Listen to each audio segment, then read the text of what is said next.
వల్లభనేని వంశీ పరామర్శించిన జగన్మోహన్ రెడ్డి వచ్చారు. వాళ్ళతో పాటు పార్టీ నాయకులంతా కూడా వచ్చారు. మాజీ మంత్రి కొడాల నాని కూడా వచ్చారు. ఆయనతో మాట్లాడుతాం. సార్ అలా చూస్తారు కేసుని, ఇది ఫాల్స్ కేసు అంటూ కుటుంబ సభ్యులు చెప్తున్నారు. కానీ పక్కాగా వంశీయే చేశాడు అనేది టీడీపీ వాళ్ళు ఆరోపిస్తున్నారు. నిన్న సత్యవర్ధన్ తీసుకొచ్చి స్టేట్మెంట్ కూడా ఇప్పించిన పరిస్థితి. ఇప్పుడు సత్యవర్ధన్ ఇచ్చినటువంటి స్టేట్మెంట్ ఫస్ట్ స్టేట్మెంట్కి విలువ ఉంటుంది, రెండో స్టేట్మెంట్కి విలువ ఉండదు.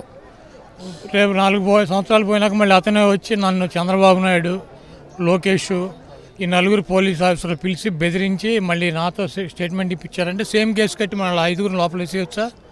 కాబట్టి మొదటి స్టేట్మెంట్కి వాల్యూ ఉంటుంది, రెండో స్టేట్మెంట్కి వాల్యూ ఉండదు. వంశీని కలిశారు అంటారు. నాకు సంబంధం లేదు ఈ కేసుతో, నేను పెట్టలేదని చెప్పి అతను జడ్జి గారికి స్టేట్మెంట్ ఇచ్చినాక వెళ్ళి వంశీని కలవడం జరిగింది. కానీ వంశీని కలిసి వచ్చినాక ఇక్కడికి వచ్చి చెప్పలా. అతన్ని కిడ్నాప్ చేశారు, పట్టుకొచ్చారు. అతని దగ్గర స్టేట్మెంట్ తీసుకురాకుండానే 13వ తారీఖు పొద్దున్నే వంశీని అరెస్ట్ చేశారు. 13 సాయంత్రం వెళ్ళి వైజాగ్ నుంచి అతను పట్టుకొచ్చారు. కాబట్టి ఇది పక్కగా fake and false case. Chandrababu నాయుడుకి కానీ, లోకేష్కి కానీ, తెలుగుదేశం పార్టీకి కానీ, ఎల్లో మీడియాకి కానీ, వంశీని కానీ, నన్ను కానీ, మా పార్టీలో ఉన్నటువంటి పేరునాని కానీ, జోగిని కానీ కొంతమందిని ఏదో రకంగా లోపలేయాలని చెప్పి ఆతృతతో కొట్టుకుంటున్నారు. కింద పడి గిలగిల సాయంత్రం డిబేట్లు పెట్టి ఈ కేసు ఉంది, ఆ కేసు ఉంది, తొప్పుని తోటకూర ఉందని చెప్పి. కాబట్టి మమ్మల్ని లోపలేయాలని చెప్పి వాళ్ళు డిసైడ్ అయ్యారు. ఏదో ఫాల్స్ కేసో, పనికొచ్చే కేసో, పనికిరాని కేసో ముందు బెయిల్ రాకుండా 10 రోజులు, 20 రోజులు, నెల రోజులు, 2 నెలలు ఉంచాలి లోపల. ఆ కేసు నిలబడదు అన్నది వాళ్ళకి సంబంధం లేదు. కాబట్టి ఇవన్నీ వల్లభనేని వంశీని అరెస్ట్ చేస్తాం, నెక్స్ట్ కొడాలి నాని, పేరు నాని అరెస్ట్ చేయబోతున్నాం అని చెప్పి టీడీపీ నాయకులు ప్రెస్ మీట్లు పెట్టి మరి చెప్తున్నారు. ఇప్పుడు వల్లభనేని వంశీని అరెస్ట్ చేశారు. ఏమైంది? వంశీ అని చచ్చిపోయాడా? కాదు, ఏమైంది? ఇంతమంది పార్టీ అంతా వంశీకి అండగా ఇక్కడికి వచ్చింది కదా. జగన్మోహన్ రెడ్డి గారు వచ్చాడు కదా, వంశీకి ఇంకా వాల్యూ పెరిగింది కదా.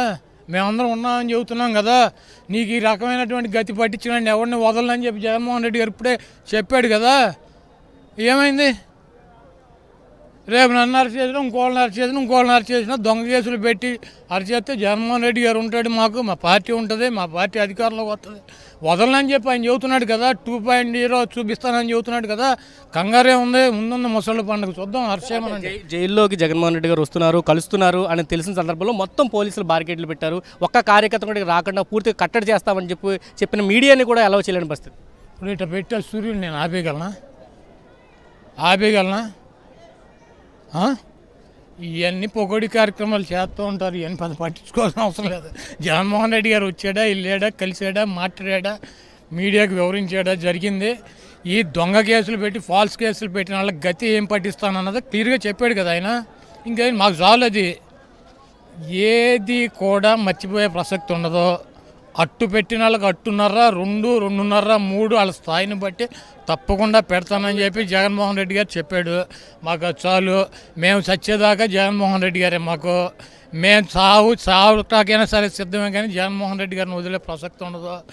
జగన్ ఈ రాష్ట్రానికి ముఖ్యమంత్రి అవ్వాలి. జగన్మోహన్ రెడ్డి గారి పాలనలో పేద ప్రజల సంక్షేమానికి, అభివృద్ధికి నోచుకోవాలి. అట్టాగి ఈ దొంగలో ఇటువంటి అక్రమ కేసులు పెట్టిన వాళ్ళనే ఇటువంటి జైళ్ళల్లో జీవితకాలం ఉంచుతాం. ఇది చెప్తున్నారు. ఖచ్చితంగా జగన్మోహన్ రెడ్డి వెనకాతలే మేము ఉంటాము, ఎంత బెదిరించినా కానీ ఖచ్చితంగా దానికి రివర్స్ ఇస్తామంటూ కూడా చెప్తున్నారు. ఇన్ని ఫాల్స్ కేసు పెట్టా ఖచ్చితంగా ఎదుర్కొంటాము. జగన్మోహన్ రెడ్డి కార్యకర్తల వెనకాతలు ఉన్నారు. జగన్మోహన్ రెడ్డి మాకు అండాదండగా ఉన్నారు. ఖచ్చితంగా జగన్మోహన్ రెడ్డి ముఖ్యమంత్రి అయిన తర్వాత ఎవరైతే ఉన్నారో వాళ్ళందరికీ కూడా రెట్టింపుతో మేము ఇస్తామంటూ కొడాలి నేను చెప్తున్న పరిస్థితి కనిపిస్తుంది. కెమెరా పర్సన్ బాలుతో కలిసి సురేంద్ర, సాక్షి టీవీ, విజయవాడ నుంచి.